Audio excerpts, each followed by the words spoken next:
মার্কিন president Joe বাইডেনের সঙ্গে দ্বিপাক্ষিক বৈঠক করেছেন অন্তর্বর্তী সরকারের প্রধান উপদেষ্টা ডক্টর মোহাম্মদ ইউনূস। নিউ ইয়র্কে জাতিসংঘের সাধারণ পরিষদের অধিবেশনের ফাঁকে তিনি এই বৈঠক করেছেন।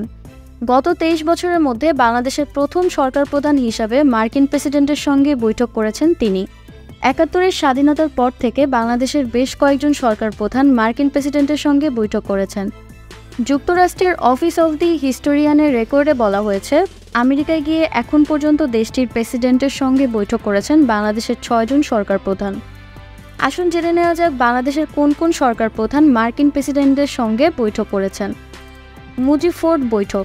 ১৯৭৪ সালে প্রথম বাংলাদেশি সরকার প্রধান হিসেবে শেখ মুজিবুর রহমান হোয়াইট হাউসের ওভাল অফিসে যুক্তরাষ্ট্রের তৎকালীন প্রেসিডেন্ট জেরার্ড ফোর্ডের সঙ্গে বৈঠক করেন। জিয়া কার্টার বৈঠক। ১৯৮০ সালে জাতিসংঘ অধিবেশন শেষে বাংলাদেশের তৎকালীন প্রেসিডেন্ট জিয়াউর রহমান ওয়াশিংটনের হোয়াইট হাউসে যান। তখন যুক্তরাষ্ট্রের প্রেসিডেন্ট ছিলেন জিমি কার্টার। অনেক ব্যস্ততার মধ্যেও জিয়াউর রহমানের সঙ্গে বৈঠক করেন মিস্টার কার্টার। এরশাদ রেগান বৈঠক। তৃতীয় বাংলাদেশি সরকার প্রধান হিসেবে ১৯৮৩ সালের অক্টোবরে তৎকালীন সামরিক শাসক জেনারেল এরশাদ হোয়াইট হাউসের ওভাল অফিসে যুক্তরাষ্ট্রের তৎকালীন প্রেসিডেন্ট রোনাল্ড রেগানের সঙ্গে বৈঠক করেন। এরশাদ বুশ বৈঠক। তৎকালীন প্রেসিডেন্ট জেনারেল এইচ.এম. এরশাদ আবারও ১৯৯০ সালের অক্টোবরের শুরুতে বৈঠক করেন যুক্তরাষ্ট্রের সে সময়কার প্রেসিডেন্ট জর্জ বুশের সঙ্গে। খালেদা বুশ বৈঠক। ১৯৯২ সালের মার্চে তৎকালীন প্রধানমন্ত্রী খালেদা জিয়া যুক্তরাষ্ট্রের তৎকালীন মার্কিন প্রেসিডেন্ট জর্জ বুশের সঙ্গে সাক্ষাৎ করেন।